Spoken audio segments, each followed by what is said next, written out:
ദൈവനാമത്തിന് മഹത്വം ഉണ്ടാവട്ടെ. ഒരു സന്തോഷത്തോടു കൂടിയാണ് ഞാൻ ഈ സൂം മീറ്റിങ്ങില് ആയിരിക്കുന്നത്. ഞാന് ഒരു വലിയ മെസ്സേജ് പറയാനുള്ള അങ്ങനത്തെ ഒന്നും ഒരു പ്രത്യേക കഴിവൊന്നുമില്ല. പക്ഷെ അതുകൊണ്ട് തന്നെ അടുക്കും ചിട്ടയും ഒന്നും ഇല്ലാതെ ആയിരിക്കാം ഞാൻ പറയുന്നത്. ജീവിത അനുഭവത്തിൽ കൂടെ പറയുന്നതുകൊണ്ട് ആ തരത്തിലുള്ള ഇതെല്ലാം കുറവായിരിക്കും. എങ്കിലും ദൈവകാര്യങ്ങളിൽ ഞാൻ സമർപ്പിക്കുന്നു. എനിക്കും കേൾക്കുന്ന നിങ്ങൾക്ക് ഒരുപോലെ അനുഗ്രഹമായി തീരേണ്ടതിന് ദൈവകാര്യങ്ങളിൽ എന്നെ തന്നെ സമർപ്പിക്കുന്നു.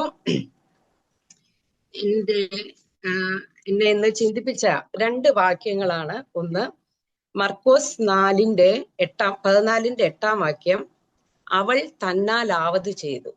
അതെന്റെ ജീവിതത്തിലെ എന്നെ വളരെ സ്വാധീനിച്ച ഒരു കൊച്ചു വാക്യമാണ്. അതിനോട് ചേർന്ന് യിരെമ്യാവ് 29:4-7.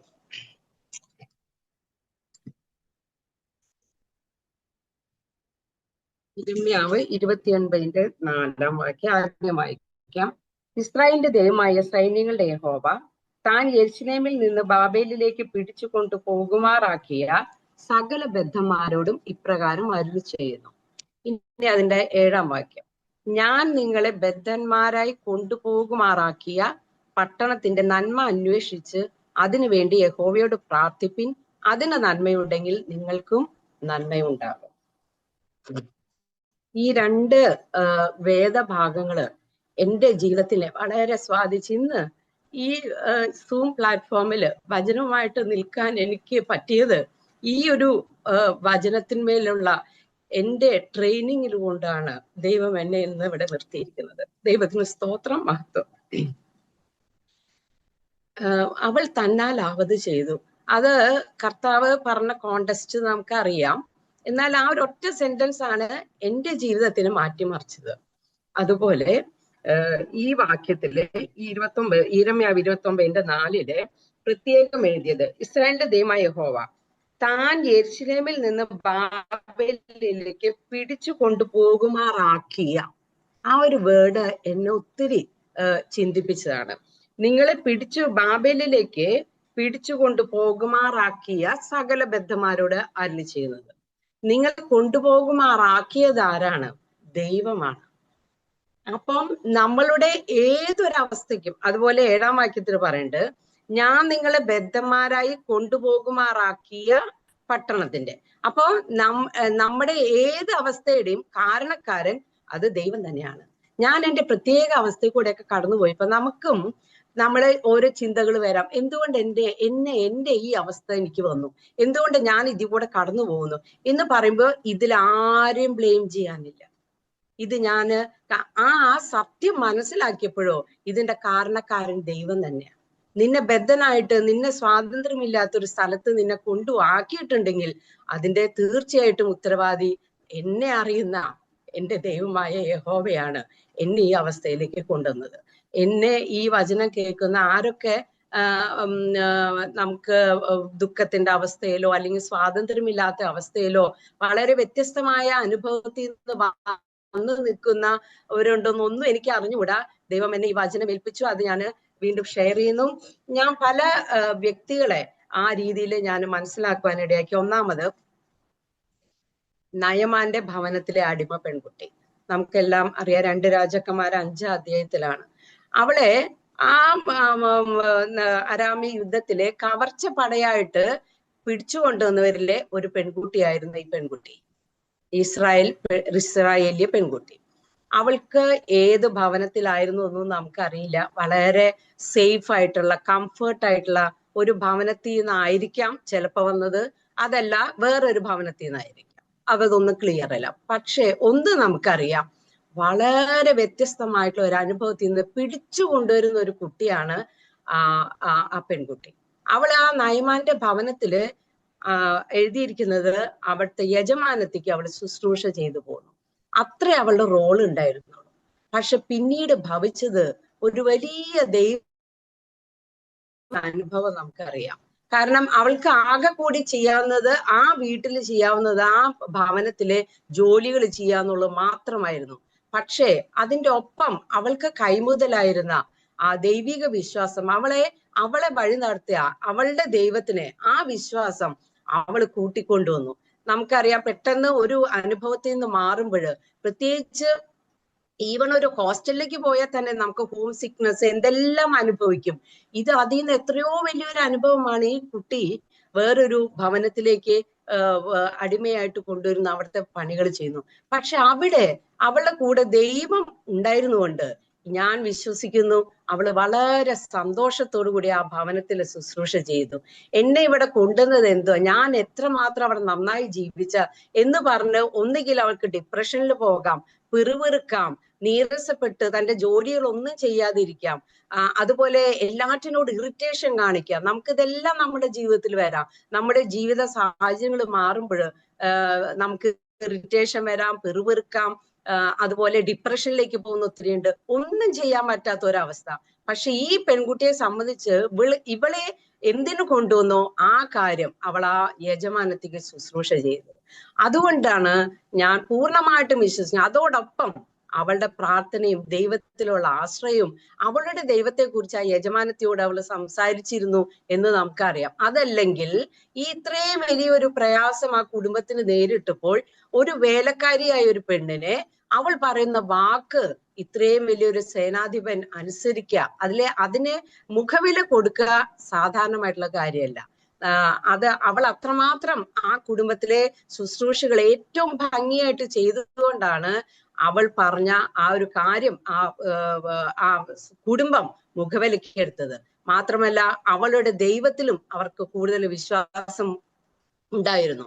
അതുകൊണ്ടാണ് ഇപ്പോൾ വീട്ടിലെ പണികൾ ഒന്നും എടുക്കാതെ എന്റെ ദൈവം വലുതാണ്, എന്റെ ദൈവം അങ്ങനെയാണ്, എന്റെ ദൈവം ഇസ്രായേൽ മക്കളെ വിടുവിച്ചാണ്, ഇതെല്ലാം മാത്രം അവർക്ക് വേണമെങ്കിൽ പറയാം, നീയും നിന്റെ ഒരു ദൈവവും ഒരു പണിയും എടുക്കില്ല, ഒന്നും എടുക്കില്ല, ഈ ദൈവത്തിനെ ആർക്ക് വേണം, അങ്ങനെ പറഞ്ഞ് അവര് തള്ളിക്കളയുമായിരുന്നു. പക്ഷെ ഇവൾ പറഞ്ഞ ആ വാക്കുകൾക്ക് അത്രയും വില കൊടുക്കണമെങ്കിൽ ആ പെൺകുട്ടി ആ ഭവനത്തിൽ ഏറ്റവും നന്നായിട്ട് പെരുമാറി കാണണം. അതുകൊണ്ട് പിന്നീട് ആ ഭവനത്തിന് ദൈവമുഖാന്തരം, അവളുടെ ദൈവമുഖാന്തരം, അവളുടെ വിശ്വാസ മുഖാന്തരം നന്മ വരുന്നതായിട്ട് നമുക്ക് കാണാം. അതുപോലെ രണ്ടാമതായിട്ട് എനിക്ക് ചിന്തിച്ചത് യോസേഫിന്റെ അനുഭവവും ഞാൻ ഒരു ഗ്രാഫിന്റെ രണ്ട് അറ്റം എടുക്കുകയാണെങ്കിൽ, ആദ്യത്തെ അവന്റെ ലൈഫ് പീരീഡില് ബൈബിളില് പറഞ്ഞ പ്രകാരം വളരെ സന്തോഷകരമായിട്ടുള്ള ഒരു അനുഭവം, ഭവനത്തിൽ ഏറ്റവും നല്ലൊരു മകനായിട്ട്, ഏറ്റവും ലാളന കിട്ടിയ ഒരു മകനായിട്ട് തീർന്ന ഒരു യോസേഫ്, അതിന്റെ അവസാനവും ഒരു വലിയൊരു മന്ത്രിയുടെ സ്ഥാനത്ത് നിൽക്കുന്നു, ഒരു ഫറവോന്റെ കൊട്ടാരത്തിലെ മന്ത്രിയുടെ സ്ഥാനത്ത് നിൽക്കുന്നു. എന്നാൽ ഇതിന്റെ ഇടയ്ക്കുള്ള യോസേഫിന്റെ ജീവിതം എത്രയോ കഠിനമായിട്ടുള്ള ഒരു ജീവിതമായിരുന്നു, എത്രയോ കഠിനമായിട്ടുള്ള ഒരു ജീവിതം. യോസേഫ് കടന്നുപോയ വഴികള് അവന്റെ ആ സുഖമായിട്ടുള്ള ഒരു ജീവിതത്തിൽ നിന്ന് ആദ്യം പോകുന്നത്, ഇടയ്ക്കിടയ്ക്ക് ചേട്ടന്മാരുടെ അസൂയാവഹമായിട്ടുള്ള പല പ്രവൃത്തികൾ വരുന്നുണ്ട്. എന്നാൽ അതോടൊപ്പം നമുക്ക് ആ ഗ്രാഫ് നോക്കുമ്പോൾ ഏറ്റവും ഉയർന്ന സ്ഥാനത്ത് നിന്ന് അവൻ ആ പൊട്ടക്കിണറ്റിലേക്ക് പോകുന്നതാണ്. പിന്നെ അവിടുന്ന് ആ ഗ്രാഫ് അവിടുന്ന് ഉയർന്ന് പോത്തിഫറിന്റെ ഭവനത്തിലേക്ക് പോകുന്നു. പിന്നെ അവിടെ ഏറ്റവും നല്ലവനായിട്ട് തീർന്നു. പിന്നെ അവിടുന്ന് വീണ്ടും ആ ഗ്രാഫ് താണ് ഒരു ജയിലിന്റെ അനുഭവത്തിലേക്ക് വരികയാണ്. അവിടെ നിന്നാണ് അവസാനം ഫറവോന്റെ അടുക്കിലേക്ക് പോകുന്നത്.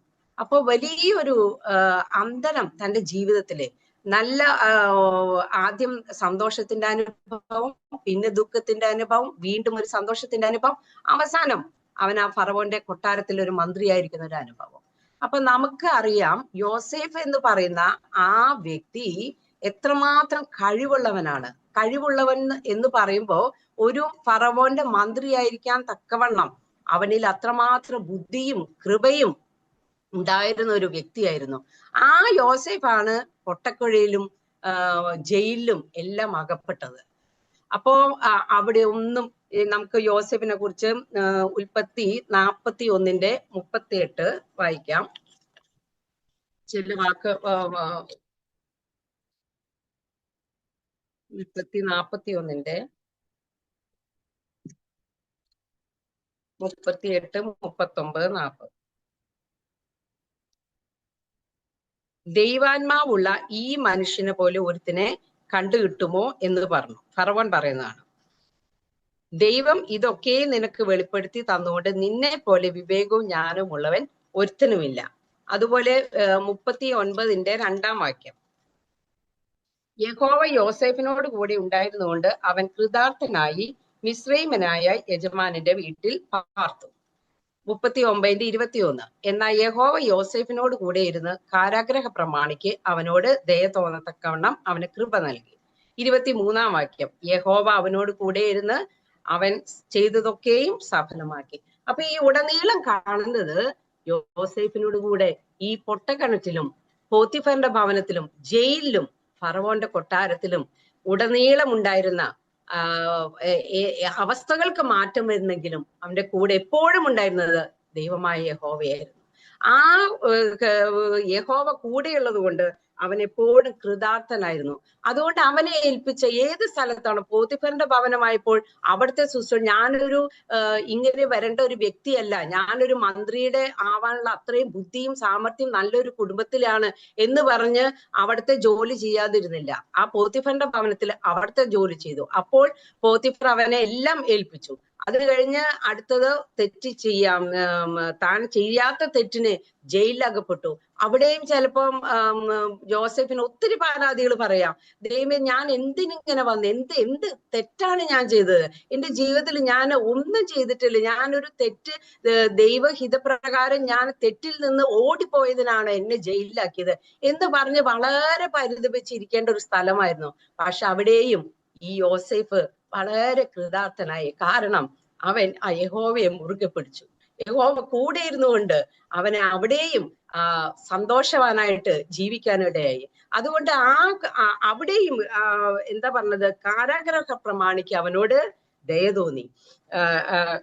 അവന്റെ കൈക്കീഴുള്ള യാതൊന്നും കാരാഗ്രഹ പ്രമാണി നോക്കിയിട്ടില്ല. കാരണം അവിടെയും സർവ്വതും അവനെ ഏൽപ്പിച്ചു. അത് കഴിഞ്ഞ് അടുത്തത് പോകുന്നത് നമുക്കറിയാം, ഫറവോന്റെ മന്ത്രിയായിട്ടാണ്. അപ്പോൾ ആ ഒരു ലൈഫ് സ്പാനില് യോസേഫ് ഒരിക്കലും ഞാൻ ഇന്നാളാണ്, ഇന്ന പഠിച്ച് ഇന്ന കുടുംബത്തിലാന്ന് പറഞ്ഞ അവൻ ഏത് സ്ഥലത്താക്കിയോ അവിടെ കർത്താവിനോട് കൂടെ അവൻ ഏൽപ്പിച്ച ശുശ്രൂഷ ഏറ്റവും നന്നായിട്ട് ചെയ്തു. അതുകൊണ്ട് ദൈവനാമം മഹത്വപ്പെട്ട് ജനത്തിനും അവന്റെ കുടുംബാംഗങ്ങൾക്കും എല്ലാം ഗുണകരമായിട്ട് അവസാനം അത് തീർന്നതോർത്ത് നമുക്കറിയാം. അടുത്തതായിട്ട് ഞാൻ കണ്ട ഒരു ക്യാരക്ടറാണ് എസ്തർ. നമുക്കറിയാം, അടിമ പെൺകുട്ടി എന്ന് പറയുമ്പോൾ അവളുടെ അവസ്ഥ എന്തായിരുന്നു എന്ന് നമുക്കറിയില്ല. യോസേഫിനെ നമുക്കറിയാം, അവൻ ഏത് രീതിയിലുള്ള ഏത് കുടുംബത്തിൽ വളർന്നു എന്നുള്ളത്. എന്നാൽ എസ്തർ എന്ന് പറയുമ്പോൾ നമുക്കറിയാം, അവള് രാജ്ഞി പദം അലങ്കരിച്ചൊരു സ്ത്രീയായിരുന്നു. നമ്മൾ ഓർക്കും രാജ്ഞിയല്ലേ, അവൾക്ക് എന്തോ ഒരു സുഖ സൗകര്യങ്ങളാണ്. പക്ഷേ എത്ര ഒരു സ്വാതന്ത്ര്യമില്ലായ്മ എസ്തറിന് അനുഭവിക്കുന്നതായിട്ട് നമുക്ക് കാണാം. അവളുടെ സ്വന്തം ജനത്തെ നശിപ്പിക്കാനുള്ള ഒരു പ്ലാൻ ഹാമാൻ പുറപ്പെടുവിച്ച, അല്ലെങ്കിൽ വിളംബരം പുറപ്പെടുവിച്ചപ്പോൾ മോർദെഖായി വളരെ ബന്ധപ്പെട്ട് എസ്തറിനെ വിവരം അറിയിക്കുകയാണ്. അപ്പൊ നമുക്ക് ഈ കഥയെല്ലാം ഈ സംഭവം അറിയുന്നതുകൊണ്ട് ഞാൻ എടുത്തു പറയുന്നില്ല. എസ്തർ അപ്പോൾ പറയുന്നുണ്ട്, എനിക്ക് ഇതിൽ കൂടുതലൊന്നും ചെയ്യാൻ പറ്റില്ല. കാരണം രാജാവ് എന്റെ ഭർത്താവാണെങ്കിൽ തന്നെയും അവിടുന്ന് തിരുമനസ്സുണ്ടായിട്ട് ചെങ്കോൽ നീട്ടി എന്നെ വിളിച്ചെങ്കിൽ മാത്രമേ എനിക്ക് ചെയ്യാൻ പറ്റുള്ളൂ. അപ്പോൾ മോർദെഖായി അവിടെ ദേഷ്യപ്പെടുന്നു. അപ്പൊ ഞാൻ ഓർക്ക ആ എസ്തറിന്റെ ഒരു വിഷമം. നമ്മളൊക്കെ എത്രയോ ഈസി ആയിട്ട് നമ്മുടെ ഭർത്താക്കന്മാർക്ക് എന്തെല്ലാം പറയാം, എന്തെല്ലാം അഭിപ്രായങ്ങളും അറിയാം. ഇവിടെ എസ്തറിന് ഒന്നും പറയാൻ പറ്റുന്നില്ല. ഒരു രാജ്ഞീപദം ഉണ്ടെന്ന് മാത്രമേ അവൾക്കൊരു ഗുണകരമായിട്ടുള്ളൂ. പക്ഷെ അവിടെ അവളെ വളരെ അസ്വാതന്ത്ര്യം അനുഭവിച്ചൊരു സമയം. ആ എസ്തർ അപ്പൊ മോർദെഖായി അവളെ കുറ്റപ്പെടുത്തുകയാണ്, നീ ഈ സമയത്ത് മിണ്ടാതിരുന്നാൽ നിന്റെ ജനം രക്ഷപ്പെടും, നീയോ നിന്റെ പിതൃവനോ നശിച്ചു പോകും. അങ്ങനെ അവൾക്ക് ഭീഷണി വരുന്നു. അപ്പോഴുള്ള എസ്തറിന്റെ മനോഭാവം, ഉടനെ എസ്തർ അടുത്തത് പറയാണ്, നിങ്ങൾ എല്ലാവരും എനിക്ക് വേണ്ടി ഉപവസിക്കും. അവളുടെ ആ താഴ്മ, നിങ്ങൾ എനിക്ക് വേണ്ടി ഉപവസിക്കും. വേണമെങ്കിൽ അവൾക്ക് പറയാമായിരുന്നു, എനിക്കൊന്നും അറിഞ്ഞൂടെ, നിങ്ങളുടെ കാര്യം എന്തെങ്കിലും ആവട്ടെ, ഞാൻ ഇവിടെ കൊട്ടാരത്തില് എന്റെ കാര്യം തന്നെ ഇങ്ങനെയാണ്, ആ രാജാവ് വിളിച്ചെങ്കിൽ എനിക്ക് പറ്റുള്ളൂ, എനിക്ക് നിങ്ങളുടെ കാര്യത്തിലൊന്നും പറ്റില്ല എന്ന് മറുത്തു പറയാമായിരുന്നു. പക്ഷേ അവൾ തന്റെ ജനത്തിന് വേണ്ടിയിട്ട് അവൾ പറയുന്നത്, നിങ്ങൾ എനിക്ക് വേണ്ടി പ്രാർത്ഥിപ്പിൻ, ഞാനും എന്റെ കൂട്ടുകാരികളെ എല്ലാവരും കൂടെ ഉപവസിക്കാം എന്ന് പറയുന്ന ഒരു എസ്തേറിനെ നമുക്ക് കാണാം. അപ്പൊ എസ്തേർ അവിടെ ചെയ്തത്, അവൾക്ക് ചെയ്യാൻ പറ്റുന്ന ഏക കാര്യം, എന്റെ രാജ്ഞി സ്ഥാനം എന്നുള്ള ഒരു പദവിയിൽ മറന്നുകൊണ്ട് അവൾ തന്റെ ജനത്തിന് വേണ്ടി ഇടിവിൽ നിൽക്കുന്ന ഒരു എസ്തേർ. അവൾ പറയുന്നുണ്ട്, എനിക്ക് ജീവഹാനി വരുത്തുകയാണെങ്കിൽ അങ്ങനെയും ആകട്ടെ എന്ന് പറഞ്ഞിട്ടാണ് അവൾ ആ ഉപവാസം പ്രഖ്യാപിക്കുന്നത്. അപ്പൊ വളരെ തന്റെ ജനത്തിന് വേണ്ടിയിട്ട് തന്റെ ജീവൻ പണയം വെച്ചിട്ട് ഇടിവിൽ നിൽക്കുന്ന ഒരു എസ്തേർ രാജ്ഞിയെ നമുക്ക് കാണാം. അടുത്തതായിട്ട് 2 കാശിട്ട വിധവ. 2 കാശിട്ട വിധവ നമുക്ക് എല്ലാവർക്കും അറിയാം. ആ ഭണ്ഡാരത്തില് പലരും വന്ന് കാശിട്ട് പോയി. യേശുക്രിസ്തു അതെല്ലാം നോക്കി നിന്ന് എല്ലാവരും ഒത്തിരി പേര് ഉള്ളതിൽ നിന്ന് എല്ലാവരും കാണുമ്പോ ഒത്തിരി ഇട്ട് പോയി. ആ വിധവ മാത്രം അവളുടെ ഉപജീവനം മൊത്തം ഇട്ടു എന്ന് പറഞ്ഞു. അവൾ തനിക്ക് എന്റെ കയ്യിൽ എന്തുള്ളതെന്ന് വെച്ചാല് അത് അവിടെ ദൈവസന്നിധിയിൽ സമർപ്പിക്കുകയായിരുന്നു.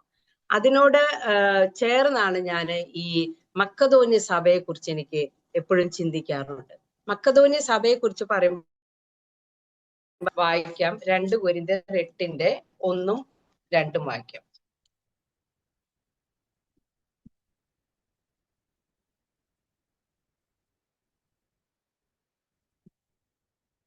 2 കൊരിന്ത്യർ 8 1 2. സഹോദരന്മാരെ, മക്കതോന്യ സഭകൾക്ക് ലഭിച്ച ദൈവകൃപ ഞങ്ങൾ നിങ്ങളോട് അറിയിക്കുന്നു. കഷ്ടത എന്ന കഠിന ശോധനയിലായിരുന്നിട്ടും അവരുടെ സന്തോഷ സമൃദ്ധിയും മഹാദാരിദ്ര്യവും ധാരാളം ഔദാര്യം കാണിപ്പാൻ കാരണമായി തീർന്നു. അതിലെ 5 വാക്യം 4 വാക്യം. പ്രാപ്തി പോലെയും പ്രാപ്തിക്ക് മീതെയും സ്വമേധയായി കൊടുത്തു എന്നതിന് ഞാൻ സാക്ഷി. അതെ, അവർക്ക് ആകെ കൈമുതലായിട്ടുണ്ടായിരുന്നത് കഷ്ടത, മഹാദാരിദ്ര്യം, ഇത്രയായിരുന്നു. പക്ഷേ അവരവിടെയും സന്തോഷ സമൃദ്ധിയിൽ അവർ പരസ്പരം ഉള്ളത് ഷെയർ ചെയ്ത്, അവരെക്കാളും ഇല്ലാത്തത് കണ്ട് അവരെ ഷെയർ ചെയ്ത് ഏറ്റവും സന്തോഷമായിട്ട് ഔദാര്യം കാണിക്കുന്നവരായി. ഇവിടെ 2 കാശിട്ട വിധവയെ കുറിച്ച് പറയുമ്പോൾ അവള് തനിക്കുള്ളതൊക്കെയും കൊടുത്തു. അതുപോലെ ഇവിടെ പറയുമ്പോൾ അവർ പ്രാപ്തിക്കും അവരാ ഒരു ആത്മീക സന്തോഷം ഷെയർ ചെയ്ത് കർത്താവിന്റെ നാമത്തിൽ അവർക്ക് അതേ പറ്റുള്ളായിരുന്നു. ആ പറ്റുന്നത് അതുപോലെ അവർ ചെയ്തു. ഞാൻ ഇത്രയും കാര്യങ്ങൾ ഇവിടെ പറഞ്ഞപ്പോൾ നമ്മുടെ ജീവിതത്തിൽ പലപ്പോഴും നമുക്ക് ഞാൻ ഈ പരാമർശിച്ച എല്ലാ വ്യക്തികളെയും എൻ്റെ ജീവിതത്തിനോട് ചേർന്ന് ഞാൻ ചിന്തിച്ചിട്ടുള്ളതാണ്. ഞാൻ ആദ്യമായിട്ട് എൻ്റെ സാഹചര്യം, ഞാൻ എൻ്റെ സാക്ഷ്യം കൂടെ ഇതിനോട് ചേർന്ന് പറയാം. കാരണം എൻ്റെ ജീവിതത്തിനെ സ്വാധീനിച്ച വ്യക്തികളായിരുന്നത്.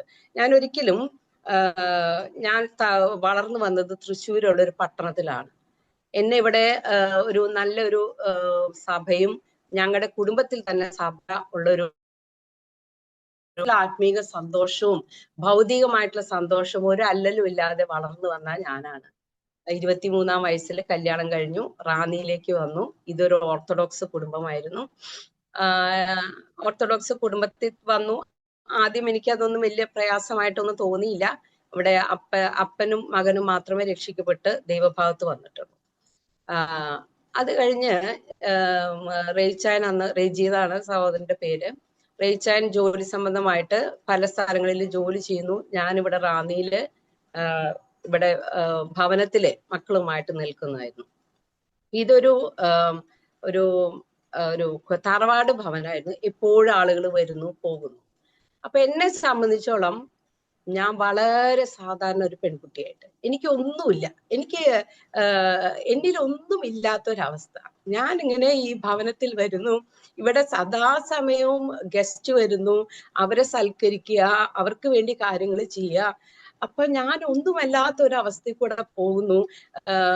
ഞാനൊരു സഭയുടെ ഉള്ളിൽ വളർന്ന ആള്, എല്ലാ കാര്യങ്ങളിലും അവിടെ ആത്മീക സന്തോഷം അനുഭവിച്ച ആള് ഇവിടെ വന്ന് ഈവൻ സൺഡേ സ്കൂളിന് പോലും പോകാനുള്ള അവസ്ഥയില്ല.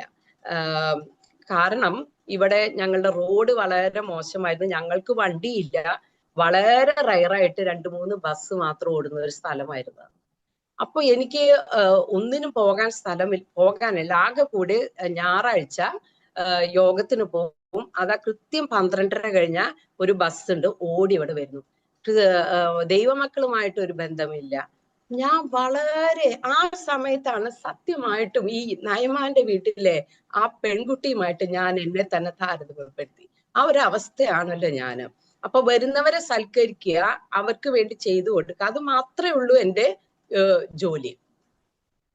ആ ഒരു അവസ്ഥയില് ഞാൻ അനേകരെ ശുശ്രൂഷിക്കും. ഇവിടെ സൽക്കരിക്കുന്ന സമയത്ത് ഒരിക്കല് അമ്മച്ചിയുടെ ആങ്ങളയുടെ മകൻ അവൻ ഗൾഫിൽ നിന്നൊക്കെ വന്ന് ഇവിടെ ഒരാഴ്ച താമസിച്ചു.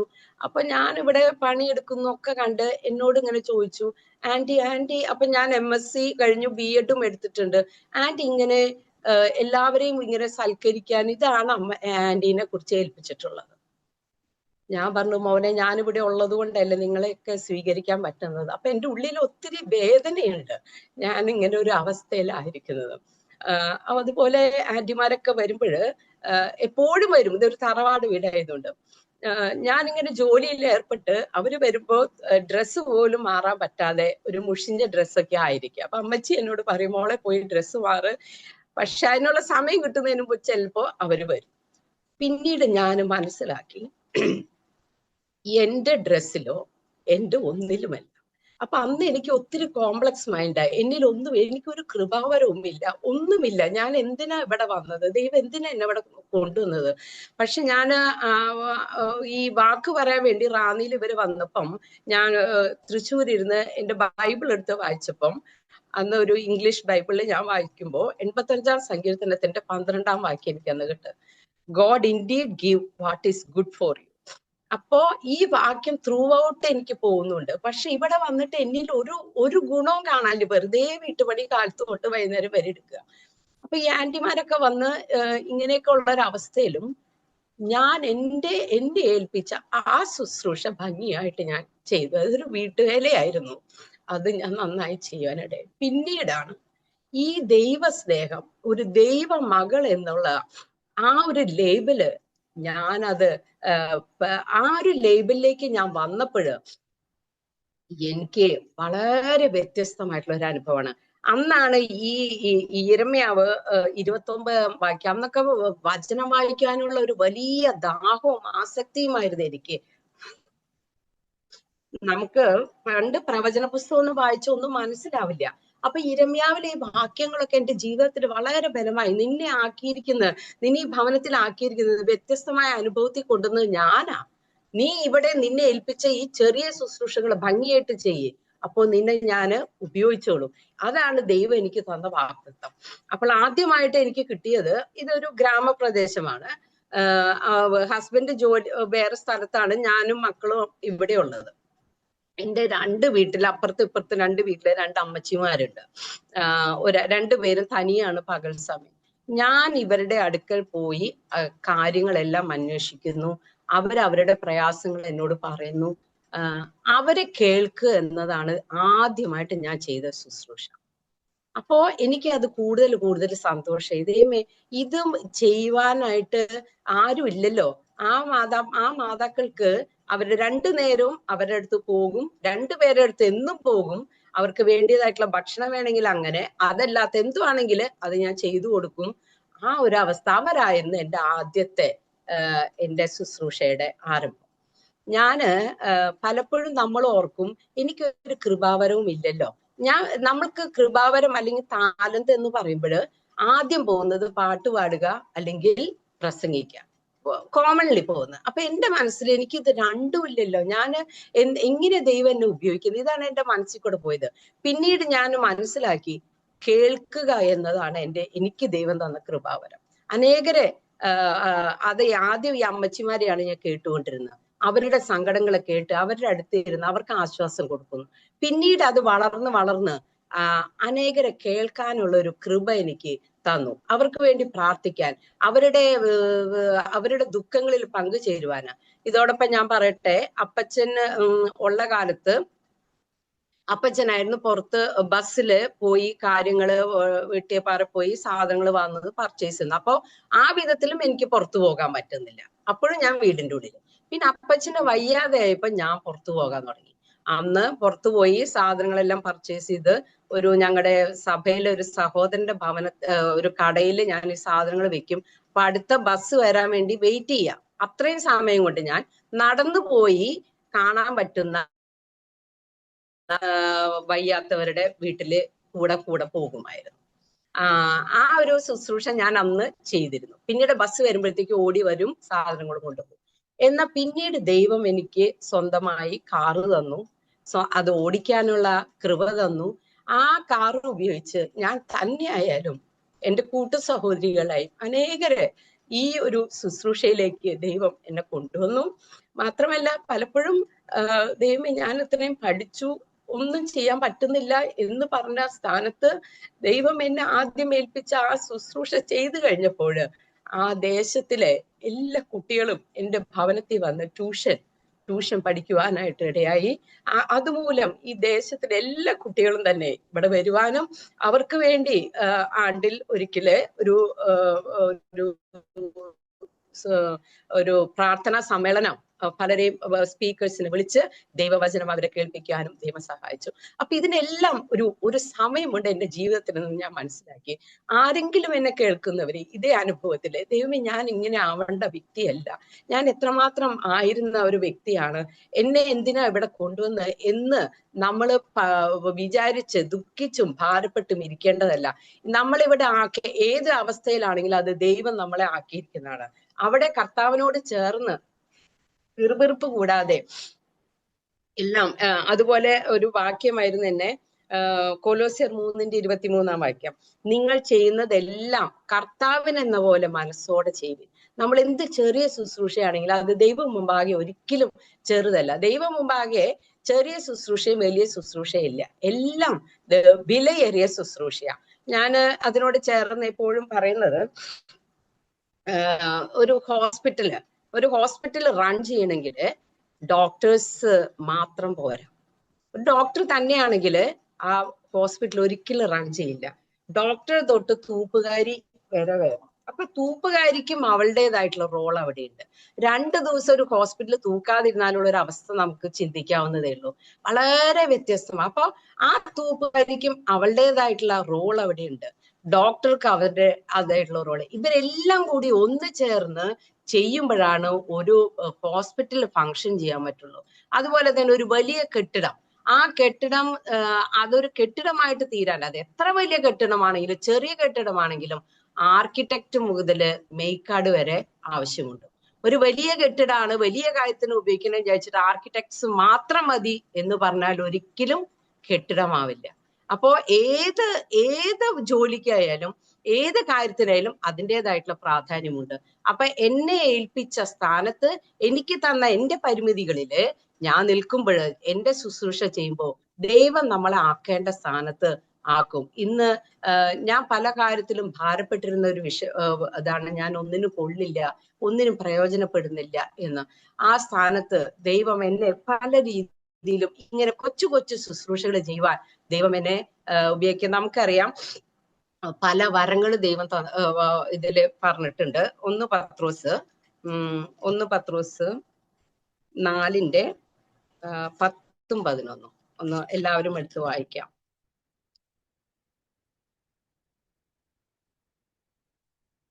4:10 ഓരോരുത്തരും വരം ലഭിച്ചതുമായ പോലെ വിവിധമായുള്ള ദൈവകൃപയുടെ നല്ല ഗൃഹവിചാരകന്മാരായി അതിനെ കൊണ്ട് അന്യോന്യം ശുശ്രൂഷിക്കും. ഇപ്പൊ നമുക്ക് ലഭിച്ച താലന്തുകൾ അത് ചെറുതായാലും വലുതായാലും അത് അന്യോന്യം ശുശ്രൂഷിപ്പാനായിട്ട് ദൈവം നമ്മളെ ഏൽപ്പിച്ചിട്ടുള്ളതാണ്. ഞാൻ ഇന്ന് വേറൊരു കാര്യം കൂടെ എൻ്റെ ജീവിതത്തിൽ നോക്കുമ്പോൾ പറയാനുള്ളത്, ഞാൻ ഇതിൻ്റെ ഇടയിൽ സഹോദരി സമാജത്തിന്റെ റാന്നി സെന്ററിന്റെ സെക്രട്ടറി ആയിട്ട് ഒരു 2.5 വർഷത്തോളം ഇരിക്കാനിടയായിട്ടുണ്ട്. നിങ്ങൾക്ക് ഇപ്പൊ എന്റെ സംസാരത്തിൽ നിന്ന് തന്നെ അറിയാം എനിക്ക് എത്രമാത്രം കഴിവുണ്ടെന്ന്. അത്രേ ഉള്ളൂ. അങ്ങനെയുള്ള ഒരാളെ ഞാൻ ഈ റാന്നി സെന്ററിന്റെ ഒരു സെക്രട്ടറി ആയിട്ട് നിയമിക്കുമ്പോൾ ഞാൻ ഒത്തിരി ഭാരപ്പെട്ടു. എനിക്ക് അതിനുള്ള ഒരു കഴിവും എന്റെ ഭാഗത്തില്ല. അപ്പൊ ഞാൻ എൻ്റെ ഒരു കൂട്ടു സഹോദരിയെ ജോയിന്റ് സെക്രട്ടറി ആയിട്ട് ബിന്ദുവിനെ ഞാൻ ആവശ്യപ്പെട്ടു. അത് പ്രകാരം ആ രീതിയിൽ കാര്യങ്ങൾ ക്രമീകരിച്ചു. എന്നാൽ ഒരു സെക്രട്ടറിയുടെ സ്ഥാനത്ത് നിന്ന് ചെയ്യേണ്ട എല്ലാ ജോലികളും ബിന്ദു ആണ് ചെയ്തത്. എനിക്ക് അതിനുള്ള പ്രാപ്തിയോ കഴിവോ ഒന്നുമില്ല. പക്ഷെ എനിക്ക് ഉണ്ടായിരുന്നത് ഒന്നായിരുന്നു, ആളുകളെ കണ്ട് അവരെ പ്രോത്സാഹിപ്പിക്കുക. എനിക്കില്ലാത്തത് മറ്റുള്ളവർക്കുണ്ട്. ആ ആളുകളെ കണ്ടുപിടിച്ച് അവരെ പ്രോത്സാഹിപ്പിച്ചു കൊണ്ടുവരുവാൻ ഞാൻ വളരെ ശ്രദ്ധ പുലർത്തിയിരുന്നു. അതിന്റെ ഒരു ഭാഗമായിട്ട് ഇന്ന് ലൗലി ഈ ക്രിസ്തീയ സഹോദരിയുടെ ചുക്കാൻ പിടിക്കുമ്പോൾ ഞാൻ ഒത്തിരി അതില് സന്തോഷിക്കുകയും അഭിമാനിക്കുകയും ചെയ്യാണ്. നമുക്ക് സഹോദരിമാരെ, നമുക്ക് ചെയ്യാവുന്നത്, നമുക്ക് പറ്റാത്ത ചില കാര്യങ്ങൾ പറ്റുന്നവരെ ഏൽപ്പിച്ച് അവരെ വളർത്തിയെടുക്കുവാൻ, അവരെ പ്രോത്സാഹിപ്പിക്കുവാൻ നമുക്ക് സഹോദരിമാരായി നമുക്ക് പറ്റും. അതുപോലെ ചെയ്യാവുന്ന പല ശുശ്രൂഷകളാണ് ഞാനിപ്പോൾ കൊരിന്ത്യർ ലേഖനം വായിച്ചുകൊണ്ടിരിക്കുമ്പോൾ പൗലോസ് പറയുന്നുണ്ട്, അവർ എന്നെ തണുപ്പിച്ചു. ചില 2 പേര് എടുത്ത് പറയുന്നുണ്ട്. ഈ തണുപ്പിക്കുക എന്ന് പറയുന്നത് സഹോദരിമാർക്ക് ചെയ്യാവുന്ന വലിയ ശുശ്രൂഷയാണ്. പൗലോസ് എത്ര വലിയ ശുശ്രൂഷ ചെയ്തു, എത്ര ആത്മാക്കളെ കൊണ്ടുവന്നു, എത്ര പ്രസംഗം ചെയ്തു എന്നാലും ചൂട് പിടിക്കുന്ന ഒരു അനുഭവം പൗലോസിന് വന്നിട്ടുണ്ട്. ആ സമയത്ത് തണുപ്പിക്കുവാൻ കഴിയുക എന്ന് പറയുന്നത് വലിയൊരു കാര്യമാണ്. സഹോദരിമാരെ, നമുക്ക് അനേക നമ്മുടെ കൂട്ടു സഹോദരിമാരെ തണുപ്പിക്കുവാൻ, അവർക്ക് വേറെ 1 തെസ്സലോനിക്കയിലെ ഒത്തിരി വാക്കുകൾ പറയുന്നുണ്ട്. തമ്മിൽ ഭാരങ്ങളെ ചുമപ്പിൻ, ബലഹീനരെ താങ്ങുവിൻ, ഉൾക്കരുത്തില്ലാത്തവരെ ധൈര്യപ്പെടുത്തുവിൻ. ഇതെല്ലാം സഹോദരിമാരെ നമുക്ക് ചെയ്യാം. അതിന് വലിയ അറിവോ ഒന്നും വേണ്ട. അതുപോലെ കൂട്ടു സഹോദരികൾക്ക് കൂട്ടായിട്ട് ഹോസ്പിറ്റലിൽ പോയിരിക്കുക, ഒരു ഭവനത്തിൽ ഒരു സഹോദരിക്ക് സുഖമില്ലാതിരുന്നെങ്കിൽ അവിടെ ഭക്ഷണം ഉണ്ടാക്കി കൊടുക്കുക. ഇതെല്ലാം നമുക്ക് ചെയ്യാവുന്ന ചെറിയ ശുശ്രൂഷയാണെന്ന് തോന്നെങ്കിൽ തന്നെയും ദൈവസന്നിധിയിൽ ഇതിനൊക്കെ വിലയുള്ളതായിട്ട് ഞാൻ മനസ്സിലാക്കുന്നു. അപ്പൊ നമ്മൾ ചെയ്യുന്നതെല്ലാം കർത്താവിനെന്ന പോലെ മനസ്സോടെ ചെയ്യുക. ഒന്നും ചെറുതാണ് വലുതാണെന്നുള്ള ഭാവമില്ലാതെ. നമ്മളിപ്പോൾ വളരെ ചിലർ പറയും, എനിക്ക് വളരെ ലോൺലിനെസ് അനുഭവപ്പെടുന്നു, അല്ലെങ്കിൽ ബോറിങ്. കാരണം എല്ലാ ചുമതലകളും കഴിഞ്ഞു, മക്കള് പോയി, മക്കളുടെ കല്യാണം കഴിഞ്ഞു, അവര് കുടുംബങ്ങളായി, തനിയുള്ള ഒരു ജീവിതം. ഞാൻ ഓർക്ക ബോറിങ് എന്ന് പറയുമ്പോൾ അവർക്ക് സമയം ധാരാളം ഉണ്ടെന്നർത്ഥം. ആ സമയം, നമ്മൾക്ക് അധികമുള്ള ആ സമയം മറ്റുള്ളവർക്ക് വേണ്ടി സ്പെൻഡ് ചെയ്യാൻ നമ്മൾ അതിനു വേണ്ടി തയ്യാറാവണം. ഈ അടുത്ത് നിങ്ങൾക്ക് എല്ലാവർക്കും അറിയുന്ന സഹോദരിയാണ് അഗപ്പയിലെ ബെറ്റി ചേച്ചി. ഞാൻ ബെറ്റിൻ്റെ ആയിട്ട് ഞങ്ങള് കാറിൽ ഒന്നിച്ച് യാത്ര ചെയ്യുന്ന ഒരു സമയം. അപ്പോൾ വളരെ ബിസി ലൈഫുള്ള ഒരു വ്യക്തികളാണ് സഹിച്ചാനും ബെറ്റി ചേച്ചി. ഞങ്ങൾ ഈ കാറിൽ യാത്ര ചെയ്യുമ്പോൾ തൃശ്ശൂരിന്ന് ഒരു മകൻ ഫോൺ ചെയ്യാം. അവൻ ഒരു മെന്റലി ഒരു ഡിസ്റ്റർബൻസ് ഉള്ള ഒരു മകനാണ്. അവന്റെ സിസ്റ്ററും ആ രീതിയിലാണ്, അവന്റെ ഫാദറും അങ്ങനെയാണ്. അമ്മ മാത്രമേ നോർമൽ സ്ത്രീ ആയിട്ടുള്ളൂ. പക്ഷെ ഇവര് 3 പേരെയും ഹാൻഡിൽ ചെയ്ത് ഈ അമ്മയും നോർമൽ അല്ലാത്ത ഒരു സംസാരമായി. വളരെ പ്രയാസമുള്ള ഒരു സംസാരം. ഒരു കുടുംബം, അതും നല്ല ഹൈ ഫാമിലിയിലെ ഒരു 10 മക്കളിലെ ഒരു കുടുംബമാണ് ഇങ്ങനെയുള്ളത്. ബാക്കി എല്ലാം വെൽ ഓഫ് ആയിട്ട്, എല്ലാം വളരെ ടാലന്റഡ് ആയിട്ടുള്ള മക്കളും. അതിന്റെ ഇടയിൽ ഈ ഒരു കുടുംബത്തിന് മാത്രം ഇങ്ങനെ ഒരു അവസ്ഥ. ഞാൻ നോക്കുമ്പോ ഈ കുടുംബത്തിൽ ആ ഫാമിലിയിലെ അമ്മയും മകനും ബെറ്റി ചേച്ചി ഫോൺ ചെയ്യാം. അപ്പോ ഇത് കോവിഡ് തൊട്ട് ആരംഭിച്ചത് ഇവര് തമ്മിലുള്ള. ബെറ്റി ചേച്ചിയുടെ ആ സമയം വളരെ ബിസി ആണെങ്കിലും ഞാൻ അവരെ കേൾക്കുന്നു. ഞാനും ആ ഫോൺ കോൾ ഇരുന്ന് ആ കാറിൽ ഇരുന്ന് കേൾക്കുക. എന്നെ അത് വളരെ ചലഞ്ച് ചെയ്തു. നമുക്കൊന്നും ചെയ്യാൻ പറ്റില്ല. അവരുടെ സംസാരങ്ങൾ വളരെ വിഷമിപ്പിക്കുന്നതാണ്, ഒത്തിരി കാര്യം. പക്ഷെ ബെറ്റി ചേച്ചി തൻ്റെ ആ സമയം അവിടെ അവർക്ക് വേണ്ടി ചെലവഴിക്കുന്നത് ആ കുടുംബത്തിന് വലിയൊരു ആശ്വാസമാണ്. പ്രിയ സഹോദരിമാർ, ഇത് നമുക്ക് എല്ലാവർക്കും ചെയ്യാനുള്ള അനേക വരങ്ങളെ കുറിച്ച് 1 കൊരിന്ത്യർ 16 അധ്യായത്തിൽ പറയുന്നുണ്ട്. അതിലൊന്നാണ് സഹായിപ്പാനുള്ള ഒരു വരം. ആ സഹായം എന്ന് പറയുമ്പോൾ മാനസികമായിട്ടും നമുക്ക് സഹായിക്കാം. എല്ലാവർക്കും പണം കൊണ്ടുള്ള സഹായമല്ല. ഒറ്റപ്പെട്ട് ജീവിക്കുന്ന അനേകരുണ്ട്. നമ്മുടെ ഒരു സാന്നിധ്യം അവർക്ക് വളരെ തണുപ്പിക്കുന്നതാണ്, അവർക്ക് വലിയ ആശ്വാസം തരുന്നതാണ്. അത് ദൈവസന്നിധിയില് വളരെ പ്രയോജനമുള്ളതാണ്. ഈ ഒരു വിഷയം എൻ്റെ ജീവിതത്തിന്റെ അനുഭവത്തോടു കൂടെ ഞാൻ പലപ്പോഴും എനിക്ക് ഒന്നിനും കഴിവില്ല, ഞാൻ എന്ത് ചെയ്യും എന്ന് പരാതിപ്പെടുകയും വേദനയിലൂടെ കടന്നുപോയ അവസ്ഥയില് എന്നെ ദൈവം സ്റ്റെപ്പ് ബൈ സ്റ്റെപ്പായിട്ട് എന്നെ ഒരു അടിമ പെൺകുട്ടിയുടെ ഒരു സ്ഥാനത്ത് നിന്ന് ദൈവം എന്നെ പല ശുശ്രൂഷകളും ഏൽപ്പിക്കുവാനായിട്ട് ഇടയായി. ഈ വചനം പ്രിയ സഹോദരിമാരോട് ഷെയർ ചെയ്യാൻ കഴിഞ്ഞതിൽ സന്തോഷം. ആർക്കെങ്കിലും അത് പ്രയോജനമായി തീരുമെങ്കിൽ അത് ദൈവനാമ മഹത്വത്തിനായിട്ട് തീരട്ടെ. ഇതിനോട് ചേർന്ന് ഞാനൊരു പാട്ട് പാടണമെന്ന് ആഗ്രഹിക്കണം. എനിക്ക് പാടാൻ അത്രയും പറ്റുന്നില്ല. നമ്മുടെ ആത്മീയ ഗീതങ്ങളിലെ 427 പാട്ട് നമുക്ക് എല്ലാവർക്കും അവനവന്റെ സ്ഥാനത്ത് നിന്ന് പാടാം. ഒരു ചെറു താരകം പോലെന്നുള്ള പാട്ട് പാടി എന്നെ സഹായിക്കണം. അതിന്റെ ആദ്യ ഭാഗവും പിന്നെ 3rd സ്റ്റാൻസ്. നമുക്ക് ഈ പാട്ട് പാടി നമ്മളെ തന്നെ സമർപ്പിക്കാം. ദൈവം നമ്മളെ സഹോദരിമാരായി നമ്മളെ ദൈവം ഉപയോഗിക്കാണ്ടതിനായിട്ട് ഈ വരും വർഷത്തില് നമ്മളെ സഹായിക്കട്ടെ. ഈ വചനങ്ങളെ കൊണ്ട് ദൈവം നമ്മളെ അനുഗ്രഹിക്കട്ടെ.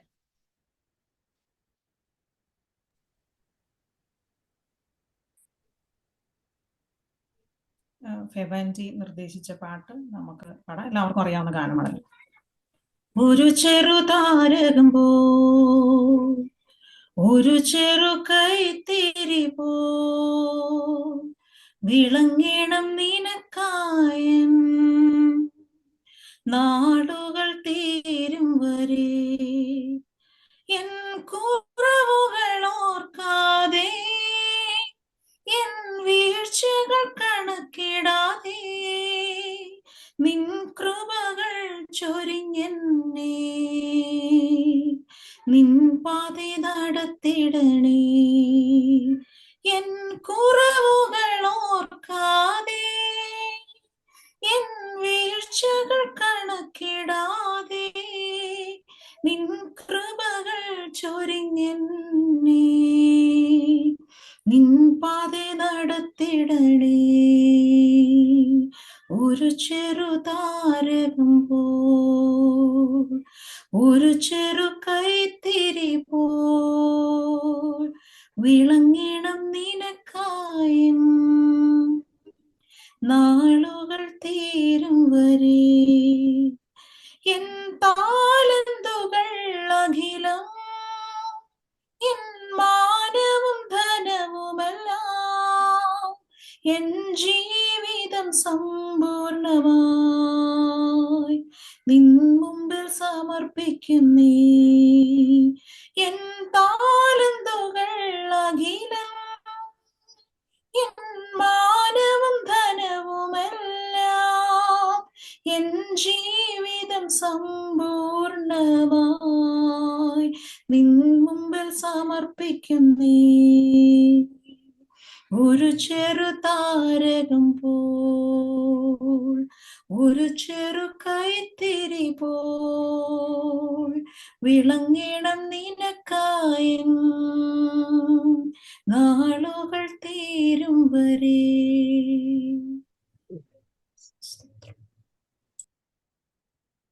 നമുക്ക് ഒരു ചെറിയ താരകം പോലെ ഒരു കൈത്തിരിയായിട്ട് വിളങ്ങാനായിട്ട് ദൈവനാമ മഹത്വത്തിനായിട്ട് നമ്മളുടെ ഒന്നിലും നമുക്ക് പ്രശംസിക്കാനില്ല.